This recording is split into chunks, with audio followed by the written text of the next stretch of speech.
the other example, on the Sunday I was rolling with a black belt. Obviously, every time, obviously in no gi you don't see the belts, right? You know. But the You black belts I rolled with, the first one when he came over, it was like all of my warning label bells went off. He's like, "You want to roll?" I'm like, "Ding! You're fucked." That's what happened. The danger, like nature's like warning signs. Yeah, To you. yeah, Hey, it was I feel uneasy. Danger, danger, danger, Will Robinson.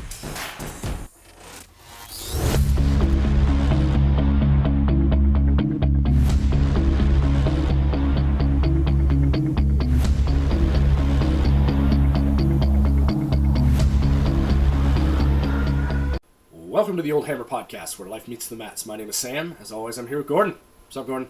Oh, good. How are you? Good. Life's good? It's good. We just got back from our Christmas break, right? You were Yellowknife for a bit. I was. So my wife's family is up in Yellowknife, Northwest Territories. For anybody who doesn't know where that is, go to the northernmost northern part you think Canada is. Go further than that, and you will reach Yellowknife. I believe it's the furthest north city, not town. There is a town further north than that, but it's the furthermost city in Canada. Because I don't think Whitehorse is farther north in Yukon. I could be wrong on that. I know there's a town. Just on the west coast. It's in the middle. So if you go to the border of Alberta and Saskatchewan and you go north, it's kind of there. Oh, okay. What you're talking about is the furthest northern city in all of Canada. In all of Canada. Yeah. Oh, okay. I was under the impression that there was some cities higher up in the East Coast, but there's a town which is technically still in the Northwest Territories, but it's kind of over on eastern Ontario, and it's the furthest north. If you want to go to the North Pole, you go there first, and then you have to like dog sled or truck into the North Pole. It's further north, but it has like 1,000 people, whereas Yellowknife has 25,000 people. So that's a huge difference. Yeah. So it's actually city. It's actually quite. I've never been to Yellowknife. Is it like a modern city? Yeah, it's a modern city. Yeah. It's got what's called Old Town, which is like the first town that it was based on. But then it has downtown. It's a city. I mean, it takes you all of like 30 minutes to trek around and see the entire city, but it's still a city. It's slightly bigger than Mission kind of thing? Definitely. Mission's pretty small. Definitely Okay, bigger than Mission. Mission, BC is what I would consider a large town. Whereas I guess so. Yellowknife is an actual city. Like, here, context. Yellowknife is big enough. It has 2 Jiu-Jitsu gyms, and I visited one of them. And they have a Starbucks. So, it's a city. Speaking of one of the 2 Jiu-Jitsu places, you visited one, right? Yeah. So, I was on vacation, quote unquote, and I knew I didn't want to. I've been rolling 2 to 3 times a week. I'm trying to verge on 3. And even though we were going to the north, I didn't really want to give up at least rolling twice in a week. You kind of maintain yourself if you're rolling twice, and you may learn things a little bit slower over time, but at least, it'll keep you consistent, right?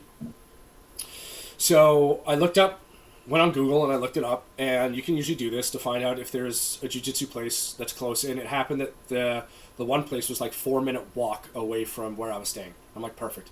I looked up their schedule. They had no-gi classes at noon, 3 times a week. I'm like, great, that gives me options. Obviously, I wasn't going to bring a gi with me. I don't have one anymore. The one I have looks more like body paint at this point.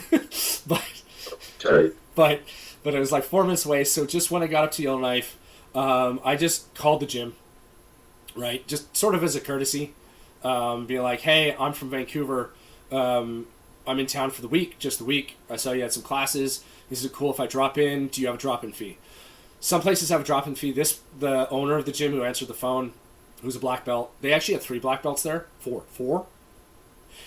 Pretty, it's a lot of black belts considering that it's like 2 gyms only. That's like kind of a monopoly of black belts. So yeah, basically. So they had. So he picked up and he was like, "Yeah, no, totally cool." This guy runs the class. It was a brown belt. Runs the no-gi class, and I'll just let him know you're coming. And I'm like, "Is there a drop-in fee?" He's like, "No, it's fine." So, maybe it's small town. Maybe it's because you're only there for a week. Some places charge like $20 for a trial. It's more like goodwill. It's like you're more likely to be like, hey, this place is really awesome, blah, blah. Like, I'm not there. They charge me a fee, great environment, that kind of thing. And it costs them nothing. It costs them nothing. Yeah, like, they're already going to be there, so why charge? I mean, I think if it was if they have a group of you, that would be different. Because they have to accommodate they have to accommodate the size, the amount of people given on their side, the space they have available. Yeah, that totally makes sense. But like, no, he was totally cool about it, and so I showed up a few minutes early. Now it's Yellowknife, so nobody had unlocked the door because they weren't there yet. Really? Yeah, so I'm standing out in the cold like, is this still happening? I misread the schedule. I thought it was noon for that class. It was actually 12:10, so I was about 20 minutes early, which is fine. I guess people go and roll on their lunch breaks in town. So I called the guys like, yeah, you should be there. I'll text Brad, or I think the guy's name was Brad. No, it wasn't. Okay, he's now named Brad because I know his name's not Brad. There you go. I'll tell him you're coming. And I was like, yeah, thanks, man. I'll just chill here. And the guy showed up, let me in. And it was one of those moments where I had a flashback to like the old school boxing days where the guy goes in. I expected him to go to the top floor. No, he went into the basement. I'm like, and I had that moment like, oh, did I make a mistake? Is this going to be a grungy, old, musky, like, boxing gym from the Rocky movies? Like, fuck. Can't really back out now. That's like, kind of cool when you think about it. Yeah, it would be kind of cool, but it's like, I don't want a staph infection again. If you think of hygiene, it's like, probably the best. Well, I'll get to that in a second. My immediate thought was hygiene because I did have a staph infection 15, 16 years ago, which was pretty bad. Yeah. So my thought went there, but we walked down the stairs, turned in, and now they had modern mats and walled mats. They had two areas because there was posts, those mooring posts, things you need to keep the roof up in the way. But and they had a little desk, and yeah, they so the mats. I'll talk about the mats for a sec. They were, I think they recently got replaced. I don't know for sure, but I signed my little waiver, right, and I put on my stuff, and I started getting on the mats, and these mats were a little rough. Like I actually got rug burn from these ones. So one of the things. Texture? Sorry. Texture? Yeah, the texture was a little rough, and maybe it's just the mats they could get up there.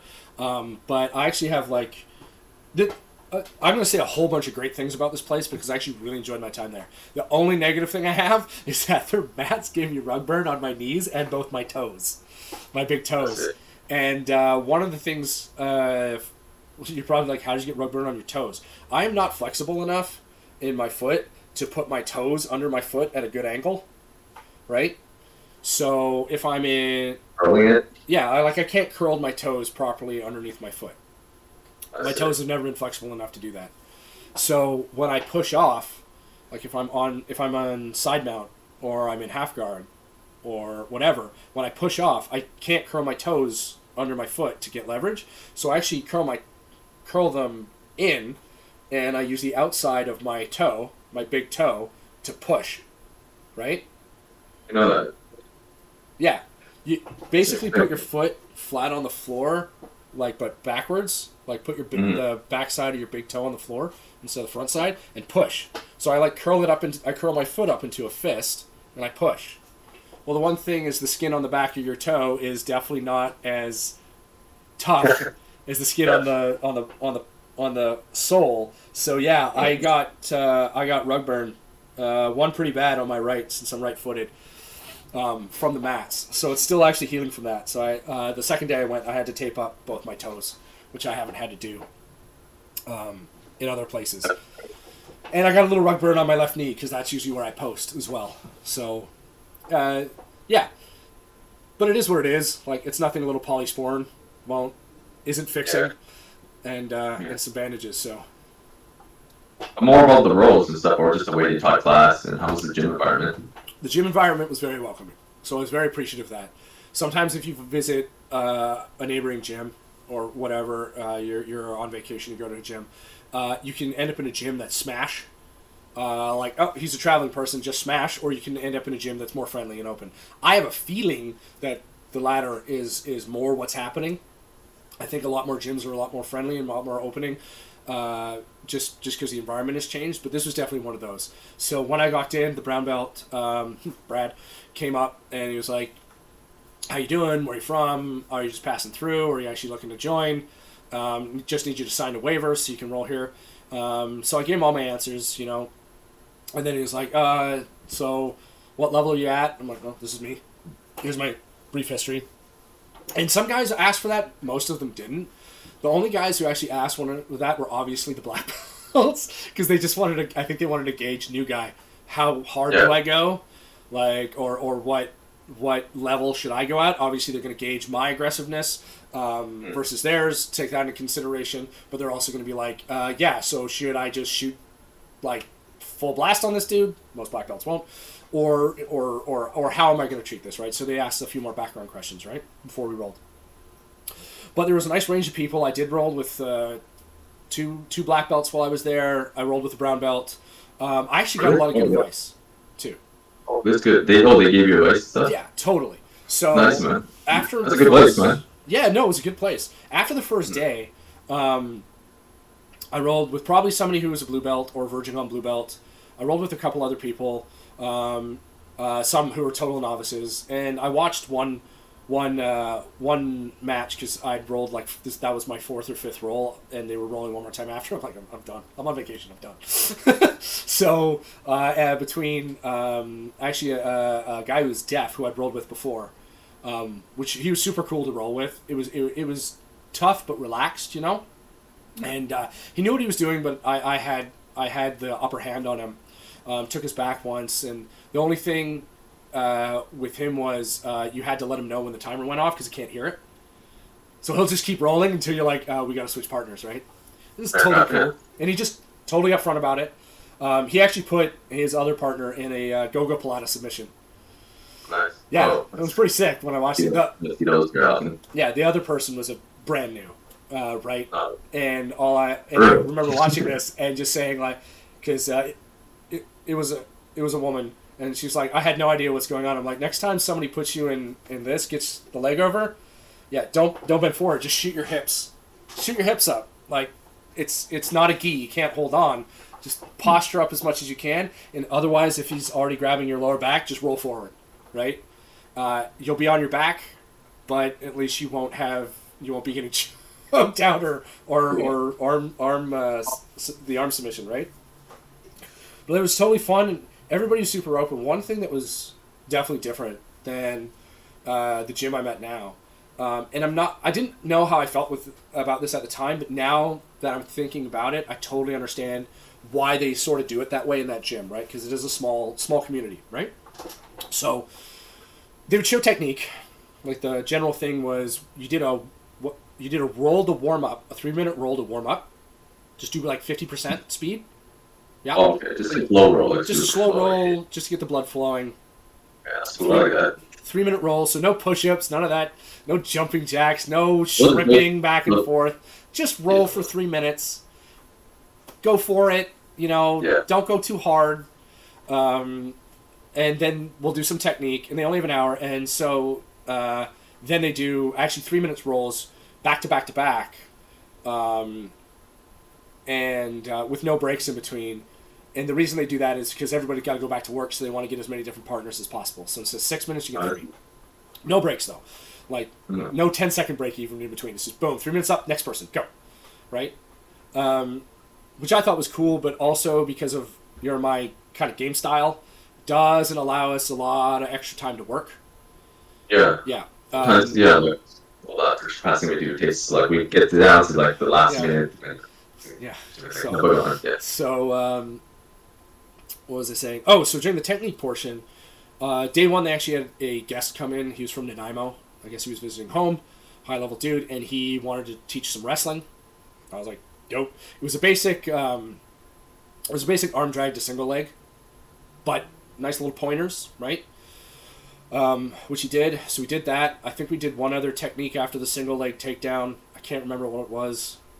But the one thing they did is typically in most schools that I think you and I have gone to, after the professor, coach, whatever you want to call him, shows the technique, you can ask questions about the technique, sure, if you have one. But usually you don't get input right? You're not going. You're not going to go. Oh well, would it be okay if I put my foot here in front of the whole class? Or when I do that technique, I like to do it this way. What do you think? You usually don't do that, right? You're like, the way he showed it is the way he wants you to do it, so we're going to do it that way. And if I have a sort of slightly different way to do it, I'm going to do it with my partner, but I'm not going to give feedback or input as the prof is showing the technique, right? Yeah, sure. Well, I guess... Kind of rigid. Yeah, go on. Yeah. I don't know if it's a respect thing or just, they're the black belt and you don't want to... They know more than you. But also time management thing, like if they go around like answering every fucking question, it's going to be fucking long in this class. Sure. And obviously, if you're in a good school, the coach will watch each one of you doing it, and if he feels or she feels you need a pointer, they'll point it out, right? Yeah. But in this case, like, they openly welcomed suggestions from the audience in a way, right? Usually it was another higher level belt that was saying something. But, like, it wasn't shunned, and I think it might be just the community in a small town, right? Like, everybody kind of knows each other. Everybody knows each other. Everybody knows they're not trying to step on anybody else's toes. It's because you got to take the resources where you get them. So if somebody has a good point, right, it's welcome. So that was one thing that was different about technique. Day 2, we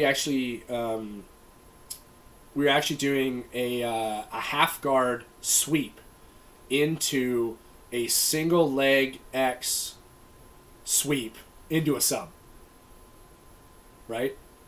And it actually helped me figure out, because I was partnered with this other guy, and he must have been a high level blue or low level purple. As he was a good guy to do technique with, and I had a really good roll with him after. I'll tell you about that in a sec. I got a fun anecdote there. But what it did is while you're in half guard, you had to invert, like you had to do a slight arm drag to get the person to posture. You invert, grab the leg. It helps you scoop that far leg. Because, if you just reach for that far leg, it's pretty hard to get. But if you invert, you reach under and grab the leg, right, and then you use your momentum as you roll back, you can actually drag the leg up. And depending on how they posture against that sweep, you can go and do a couple of things, right? One of which is you go single leg X to reverse X, and then you pull the far leg towards you, right? So you can triangulate and go into... The one that you scooped? So you got the one you scooped, but you actually want to pull the far leg towards you, capture it, and your one inside leg is going to shoot up so you can triangle the far leg with your now free leg, roll them down onto their butt, and then you can go into 2 submissions. You can go into a straight leg lock or a heel hook, right? Because now you set them up in your... I think it's known as 80-20 for most people, right? So it was like invert, half guard, how they posture. You get a bear trap or a reverse X, leg drag into a sweep, and now you're in a position to submit, right? So it was all the way through. Every time I've been working on the reverse X leg drag, I just couldn't get it in my brain. I'd always do something funky and not end up where I was supposed to be. Until I was rolling with this guy, and I was like, wait, you use your far leg as a scoop. You scoop up, right? And when that happened in my head, I'm like, oh, you shovel it, you scoop that leg towards you. Made a world of difference. And it was just going through this theoretical position and rolling and talking it out with this guy that I actually finally made sense. Just like discussing it? Yeah, so while we were doing the technique, he would do it, and I'd be like, I would be trying to see where his legs were, do what he's doing, and follow the demonstration. But then I would do it, and we both look at each other, and I'm like, what am I doing wrong? Something's not right. And we would actually talk about it. And we were like, well, this is the way I think about it. And I'm like, okay, well, let me try that. He's like, try it again. And then I would try it, screw it up. He would do it right. And then he'd be like, well, maybe this. I'm like, and then it clicked in my brain when I said, so it's kind of like a scoop. You got to scoop that back leg. And he went, yeah, try that. So I get in the position, I scoop the leg, and all of a sudden I was just doing it over and over and over again. I'm going to have to see this because I'll show you. I'll show you one day. Next time we're in, we'll do a little reverse X technique, and we can start from a single leg or whatever, and I'll show it to you. But it started to make sense, and then you can end up in the position, the ideal position, either leg lock the top leg, and if that fails, then you go to the bottom leg that you've trapped and heel hook them. So yeah, I was really happy with that. And it was because of that open environment at this gym of learning that allowed me to, like, sometimes when you go into a new place, you're kind of reserved, you don't want to show your cards, but everybody was so open and welcoming, maybe because it was a small town, that I felt relaxed enough to be like, I really am, I've been struggling with this for like a few weeks. And they helped me through it. It's a very open environment. It's like, I guess, like very... Yeah. And after you felt like, well, I could... Like, you've been there for a while, almost. Yeah, they were very friendly, almost like I'd been there for a few months, right? When it's really only been 2 days. And I got 2 more examples of that. After I rolled with the brown belt, at the end of the day, I was just sitting there talking to him. And, I mentioned, like, I'm getting back. I've been back for a couple of months now. It's been a long time. So, there's things that I remember to do, but I'm still missing that final piece to actually make it better. He's like, yeah, when you had me in the gift wrap position, and I was on my side, I thought you were going to try and armbar me, but you left enough space for my head to move out of that. And I'm like, oh. He's like, yeah, you should just lift a little, right? You got him in the gift wrap, lift that head, and then you can move the arm over and push down on the head. And it makes it so much tighter. And then he helped me drill it a little bit, right? And I'm sure other gyms would say that, might help you with that, but like he was really like, yeah, just I wanted to see what you were going to do, so I was in that position, but you left this room, so next time, I'm going to, all right, if I get him a gift wrap, I'll just hike that arm, keep it nice and tight, and that'll allow me to work. And then the other example, on the second day, I was rolling with a black belt. Obviously a black belt. Every time, obviously in no-gi, you don't see the belts, right? But the black belts I rolled with, the first one, when he came over, it was like all of my warning label bells went off. He's like, you want to roll? I'm like, ding, you're fucked. That's what happened. The danger, like nature's like warning sign to you. Like, yeah, hey, it was I feel uneasy. Danger, Will Robinson. Yeah. I rolled with him, and he let me work, and he submitted me like once, just cause I guess.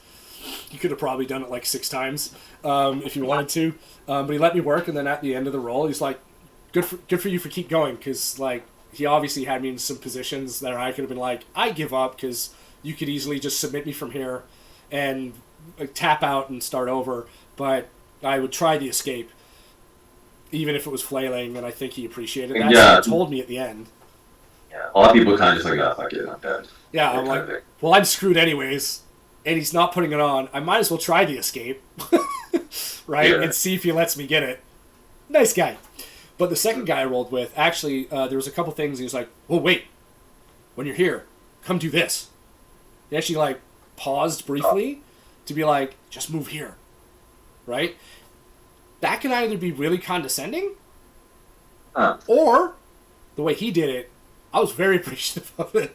Yeah. Instead of just annihilating me because I made a minor mistake, he's like, "Look, you're 95% there. We're just going to give you that little extra 5%." Right? So I just find it better just to be like, "Hey, just come here. Just do this." Right? If you get in that position, just get right there. I think if your ego is like really big, that you might feel that's condescending. But listen, if you look at it in the way like this guy could have killed me like 10 seconds ago. Like, he guillotined me.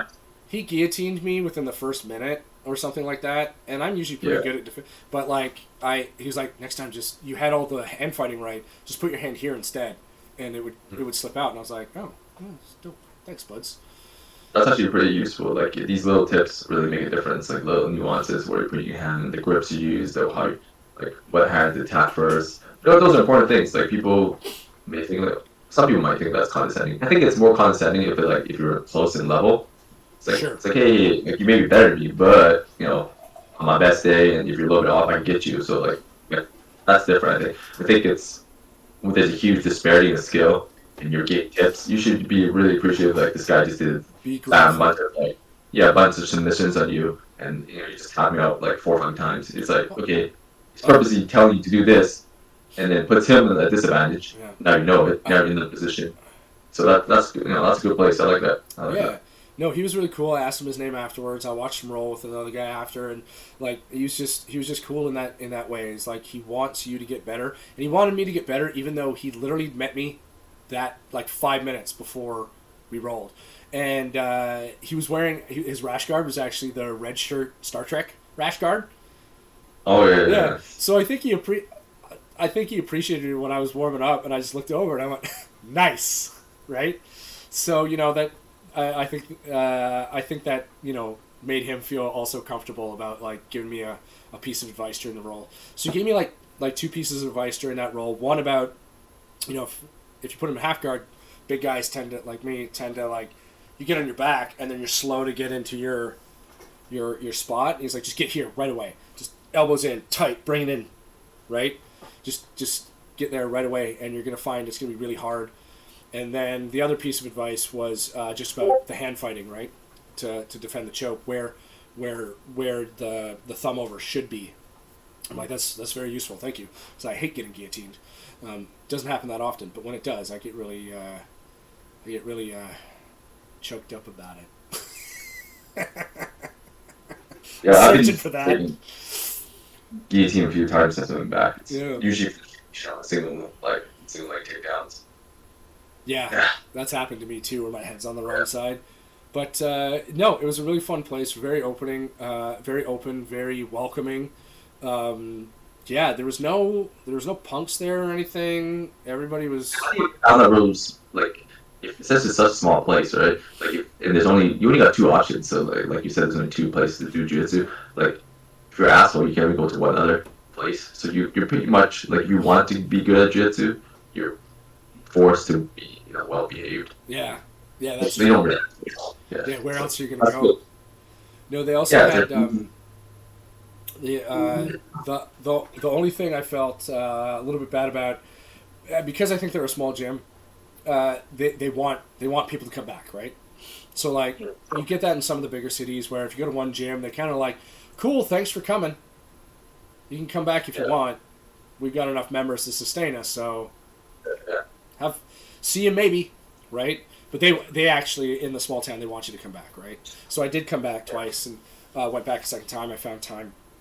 And the guy's like, hey, you made it back. I'm like, yeah, I actually like it here. It's nice. I'll come back every time I'm in town. The only thing is, like, they're like, hey, we got a gi class tomorrow night. And I'm like, I didn't bring a gi.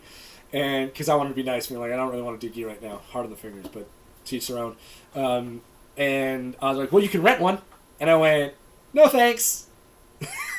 Because for anybody who's had a staph infection, like myself, you're fucking terrified of rental gis. You're terrified of other people's skis. You don't want the. That's not what you want. Yeah, no, it's like, I'm pretty sure I didn't get my staph infection from my gi because I washed the crap out of it. I had two gis. I was rolling twice a week. Each one got washed immediately in hot water. I think I vinegared them once to kill stuff. I am 99% sure that I got my staph infection from somebody else who didn't wash their gi. So I don't care how well you said you've cleaned your rental gis. I am not putting that thing on. I don't know who's been in it. I just know I'm not doing it. So for sure. Yeah, even with my I don't gi anymore, so it doesn't matter. But even my rash guards, like I've got for the 3 days, I got one for each day. And it goes immediately in the wash as soon as I get home, and I get immediately in a hot fucking shower, because I never want. That was so bad. It still hurts to think about. I didn't get staph. I got ringworm, and I got the fucking bacterial fungal thing, like all across my life. And then they had to fucking do the cryo freeze thing. And I had like over 100 of them from like all the way across. Like people thought I had either chickenpox, and one person asked me if I had like HIV. You know when you get HIV, you got all those fucking giant sores and stuff. That's how bad. I had to take 8 months off jiu-jitsu because I just had a bunch of open sores on my neck. My staph. So first, I did have ringworm like 6 times or something. Oh, I had like twice. There was some people. I think my skin was susceptible to fungi, just because I have mild eczema. It doesn't. So they genetically. So just little thin skin, fungus wants it, and so I had ringworm like 6 times. And each time you have ringworm, you got to take like 2 weeks off unless you want to give it to somebody else. And some people back then, hopefully not now, don't know, would just be like, "Oh yeah, I just put tape over it." Fuck you. Yeah. That's I not was gonna I was stop one of me those from guys for a getting little while it. because I didn't know like I had ringworm. That was the thing. I had ringworm. I'm like, what the fuck's this? Like, and Yeah. then Justin's like Justin. He was like, Yeah. you got ringworm, bro. I'm like, oh fuck, for real? And then I had to get the fucking cream, so I took 2 weeks off. Yeah, And so you more than gotta, that, I took longer than that to you go gotta back. you gotta take like 2 to 4 weeks off every time you have ringworm. But when I got my staph infection, that basically ended me going to jiu-jitsu.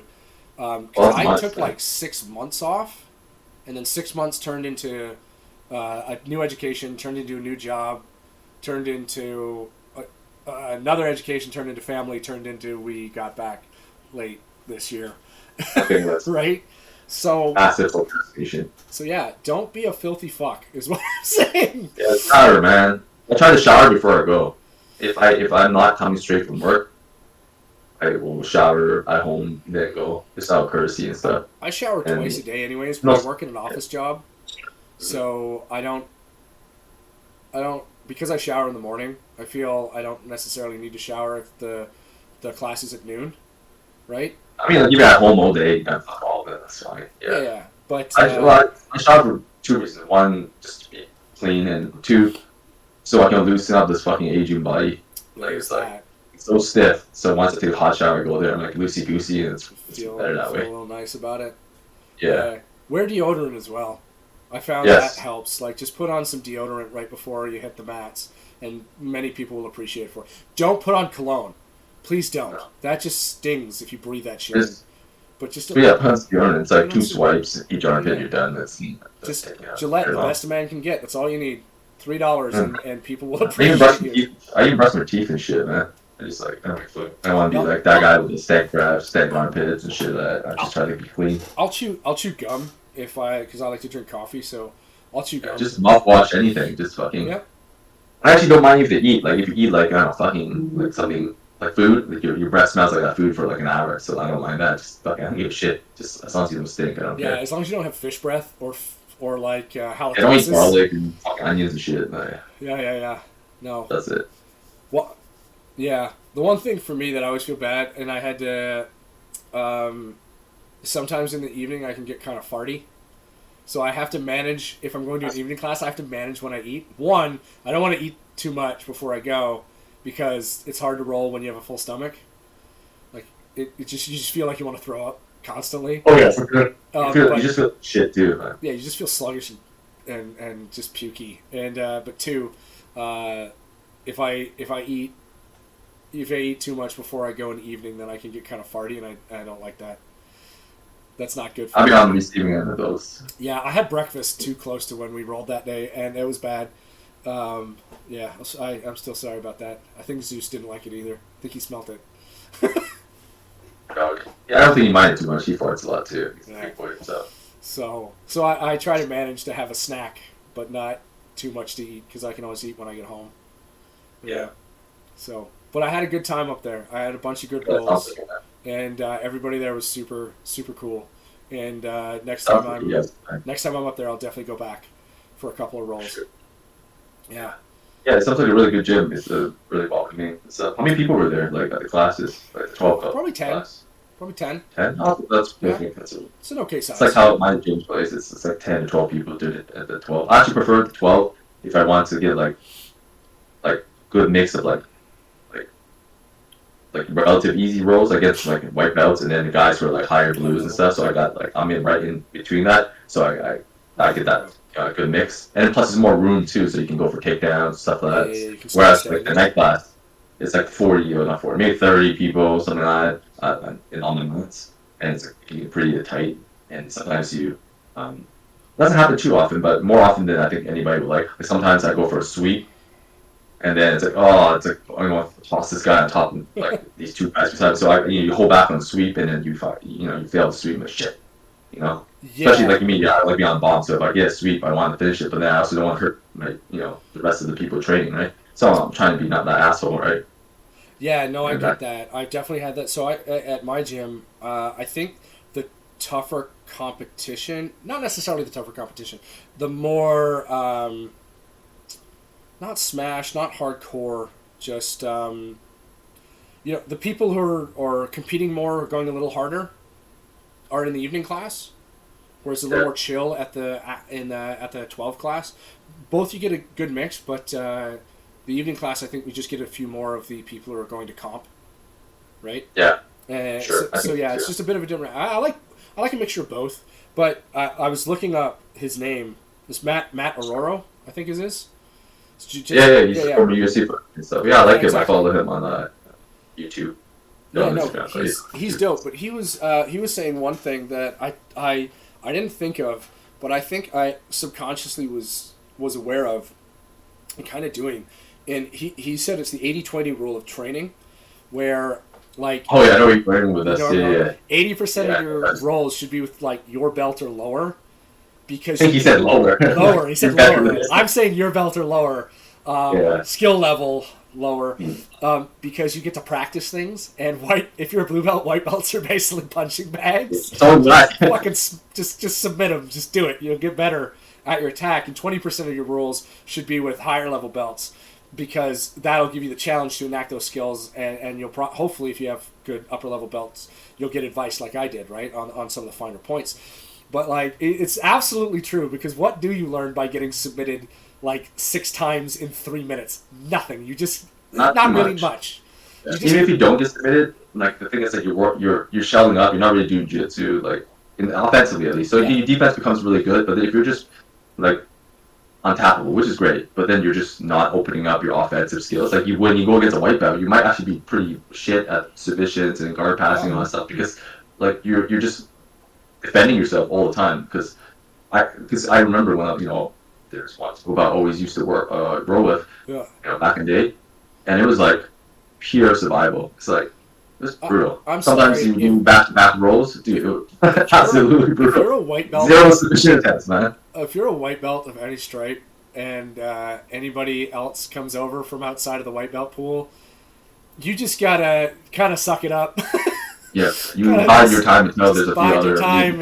Finally, and try to analyze what they're doing, so that you can either emulate or defend it. Right, like that's just the way it is. And until even as a black belt, there's different levels of black belts, so you could still be in the same position. That's the wonderful thing about jiu-jitsu is you never stop. You can't stop learning, right? You can't stop learning. And then the thing is, like, I don't think anybody's gonna, not too many people, not anybody. I don't think too many people are gonna get so good that they're gonna have that issue of, like, not having enough, like, guys to, like, train with, or, not enough guys that can smash them, that kind of thing, or vice versa. Like, there's always, like, unless you're like Gordon Ryan, guys like Craig Jones and stuff. Even then, those guys put themselves in terrible positions on purpose. Yeah. And then they work there, like, just like absolutely terrible positions. And then they freely admit, even Gordon Ryan said, like, he'll put himself in a really bad position against, like, a purple belt, brown belt, and they'll tap because, like, oh, this was a terrible position, but they trained that position because they might get caught. The submission might be so deep when they're against a legit black belt. You can't be like, oh, I'm gonna figure my way out from here. Yeah, it's too late. So. Yeah, no. But, like, obviously we're not near that point. Most people aren't at that level in the gym. Like that black belt that's in your gym isn't so good that you can't find people to work on that are slightly lower or slightly better than him that can improve his game. We're talking about what Gordon Ryan's doing. Like, that's elite level. That is a different level of black belt. Yeah, we're talking about all-star game, kind of selection. There's one thing that I subscribe to now that I heard, and it's like, Jiu-Jitsu is the one martial art for people who think it's okay to suck. And because you're gonna suck. Like, and one of the reasons I think is because, like, if you suck at boxing, you're gonna get hit in the head. If you suck at Muay Thai, you're gonna get your knee kicked off, right? Any striking sport, to be honest, like, we suck. It's gonna be brutal. It's gonna hurt. Your body. Don't take to it quickly. Like, if you don't take to it quickly in some capacity, you're gonna get fucked up. It's not gonna be an enjoyable experience. Whereas Jiu-Jitsu it's sort of wrestling, but wrestlers are much more intense. And so take it with a grain of salt. They weed out the mentally and physically weak really quickly, and they've been wrestling for so long. So the wrestling practices are, like, atrociously, like, super hard. Yeah. But the thing is, if you just stick with it, most people quit because I think they aren't mentally resolved enough to continue for a long, long period of time. But with jiu-jitsu and it's more extreme than wrestling, but it's the same idea. Is if you stick with it, one day you will become a black belt. I actually want to push back against that a little bit, Okay. but go ahead. Yeah, no, I'm regurgitating somebody else's thoughts right now. Is like, if you stick with it for a long period of time, you have a greater chance of becoming a black belt. I'll say it that way, right? I'll change his thing a little bit, and you have a greater chance of becoming a black belt because your skills should grow over time, right? Whereas, and when you come in, you're gonna suck. You're not gonna be good. It's not intuitive like punching someone in the face. It just isn't. So the longer you do it, the better you'll get at it. And yeah, maybe you will quit for 500 other reasons before you get a black belt. But the point is, if you have the mental resolve and the physical ability to stick with it over a prolonged period of time, there's a good chance you will eventually get a black belt. Does that mean you're going to go challenge Gordon Ryan? No. But that's, Jiu-Jitsu is more attuned to other sports, I think, in the fact that, non-combat sports, in that the more you do it, the more you will get better at it. Yeah. Injury aside and all that stuff, as long as you keep on attending, you're going to be really good. Like, to the point I made earlier about pushing back against the idea that everybody will become black belt if they stay in sport. I used to believe that too, but I don't think that's the case. Like, and at least not the black belt that people think they will become. If you go and if you keep on doing what's called Jiu-Jitsu, but you're not really good at it, and you stay at it forever, and it's like 18 years later, you become a black belt. You become a black belt just by attrition. Yeah. Like you're good. You good for you. You develop the black belt baseline skill of a black belt. And I'm not saying that you don't have enough knowledge, but in terms of your application of that skill, there's a reason why it took you 18 years, whereas it took everybody else 10 or less, or just over 10. The average is 10, so you get it within 10. You're relatively good. Like, you're a good black belt. Are you great? But not like you're at the very minimum good. Like, if it took 18 years, 19, 20 years to become a black belt, you're probably not you're like bottom barrel. Like, in terms of your application, I'm not talking knowledge, because there's some guys that are just they're good black belts. But they're actually terrible competitors, and they're terrible jiu-jitsu practitioners. They don't do well at comp, but they can teach really well. That's a totally thing. That's something else. I'm not talking about knowledge. I'm talking about application. I think that goes back and to I think what that a we lot of people will take I don't think everybody that black belt that took 18 years. It was just like a battle of attrition. Those are rare too, man, because that means that's 20 years to get your black belt, and then you're just a lot of suffering in between. You're watching 30 people who started behind you, and they got their black belts a decade before you. That takes a different type of mental fortitude. Yep. Just see all these people succeed to go where you want to go, and then 10 years later, you're still trying to do it. And you've been putting in work, Yep. No, I think that goes back to what we were talking about, levels, because even black belts have levels, right? So, yeah, for sure. So, if it does take you 18 years to get your black belt, or however long, for whatever reason, maybe you can only train once a week for 7 years. Yeah. It's more like a lifestyle. Yeah. Or maybe you had a knee injury that put you back to 2 years or something like that. Whatever it is. I still think the concept of, as long as you keep going, you will get better. Whereas with other combat sports, if you keep going, you will get brain damage. I think any striking sport is definitely you will. If you start striking and all of a sudden you're in a Golden Gloves scenario, but you are not that good, it's going to be the rest of your life you might be eating soup.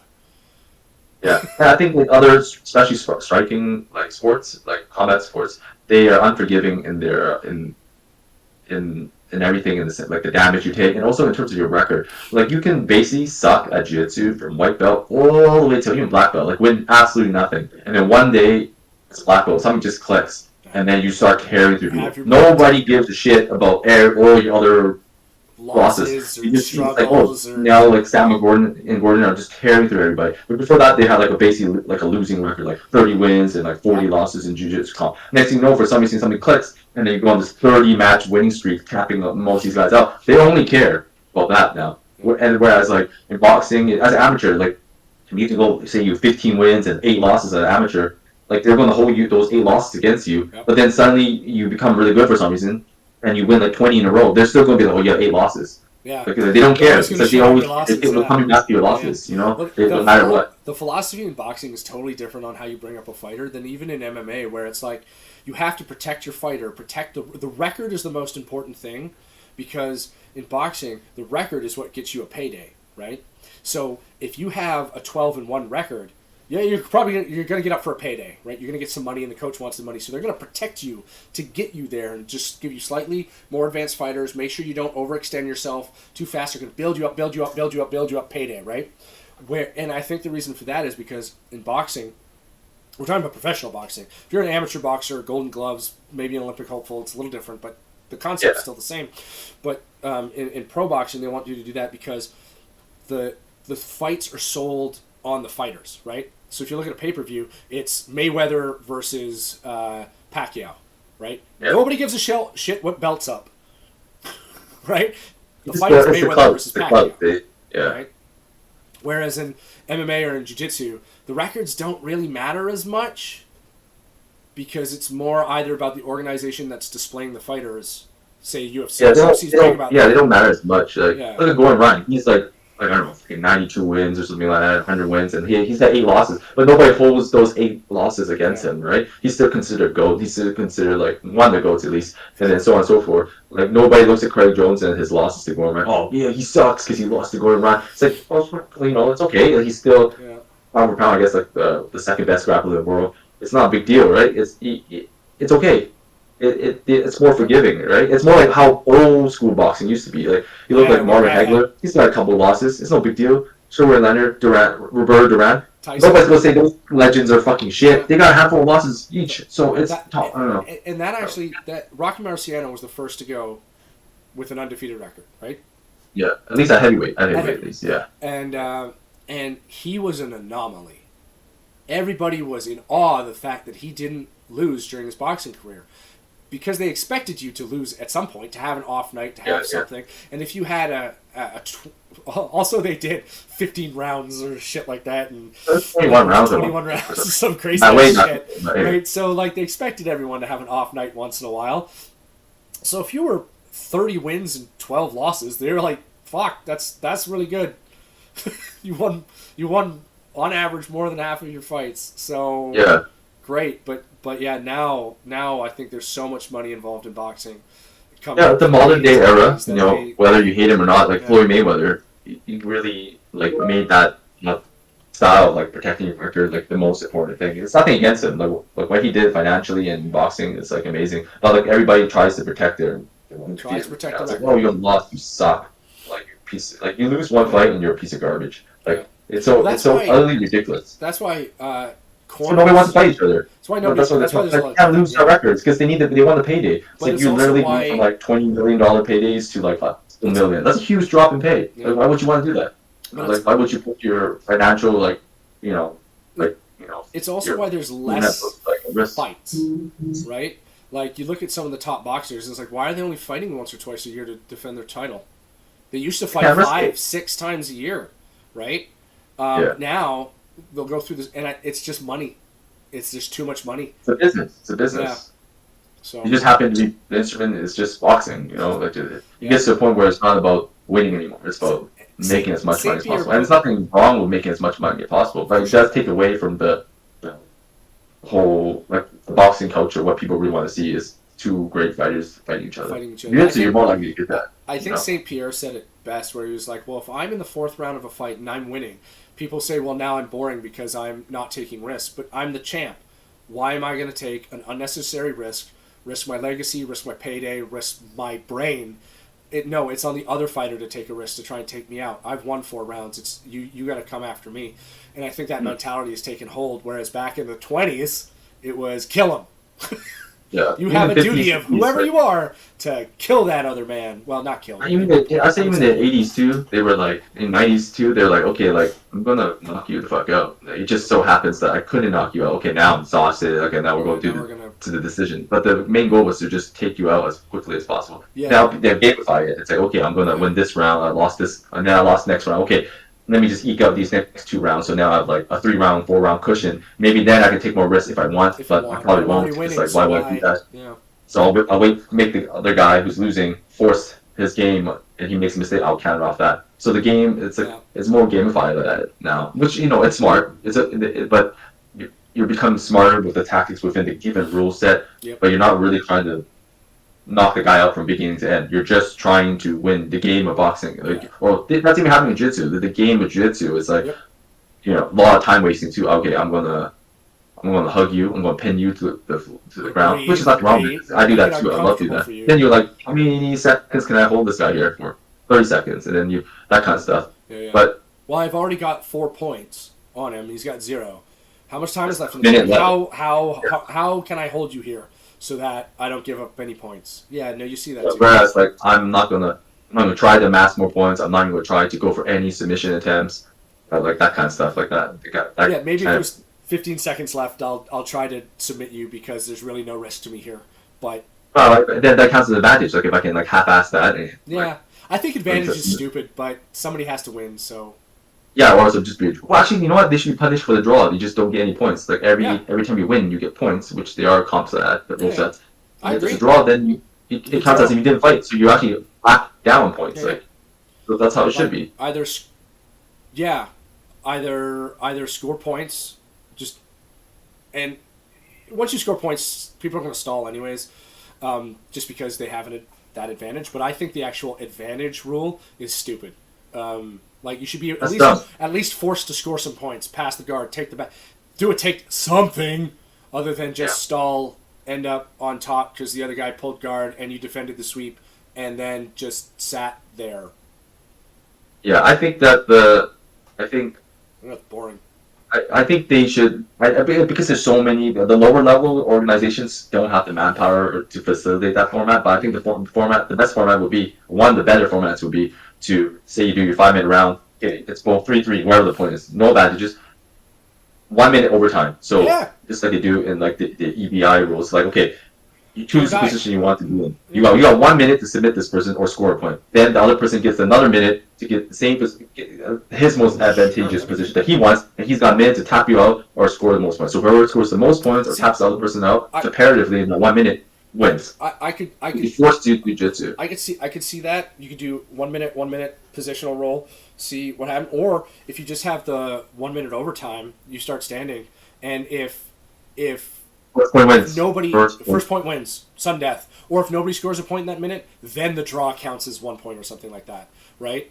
But at least you're forced to try to do something, right? But here's the thing: you should start in a position where there's contact already. So they should start either in a neutral like contact position. So chest to chest. One over under, ready, set, go, boom. If it's no-gi, over under, or you could start with a neck. Both have collar ties, which I fucking hate. But I'd rather do chest to chest. Chest to chest, collar ties, over under, just some physical contact. Initiates contact. You've got your traditional gi grip, because I don't want to leave the gi people out. But that'd be cool. You start already in contact. You have to do something. You get 1 minute, and after that 1 minute, if it's truly a draw, fine. Yeah, but the stupid, you do your 6 minute roll and one person gets advantage, but nobody actually did anything. Fucking dumb. Yeah. Plus, it's an extra minute. It's not going to kill anybody. Okay, it's a draw, 5-5, whatever. Okay. Sure. Then it's truly a draw, right? Then it's truly a draw. You had to do something. The ref needs to get it going. Okay, you chest. There's no break, and you go chest. Okay. On count of 3, 1, 2, 3, we go. 1, 2, 3, go. Yep. And then first fucking point. If you're the one who gets double underhooks and takes the guy down, and the other guy didn't know how to defend it, well, that's on him. Yeah, it's right? First point win. Then you're forced to act. Yep. Like I gotta fight out of this, or I gotta pull guard, which is fine. You should, if that's your style game. Sure. Or you take it down and sweep, and you get on top. Great. You won. Yeah. Congrats. Yeah. No, I agree. Sure. I agree. On that note, I think we'll wrap this one up for today. So. Yeah, I got children coming in. Good timing. Well, in that case, usually I ask you for final thoughts, but the kids are here. So, thank you everyone for listening. We appreciate you. Roll well. We'll talk to you another time. Talk soon. Okay. Peace. I'll see you next time. That was a good talk. Bye.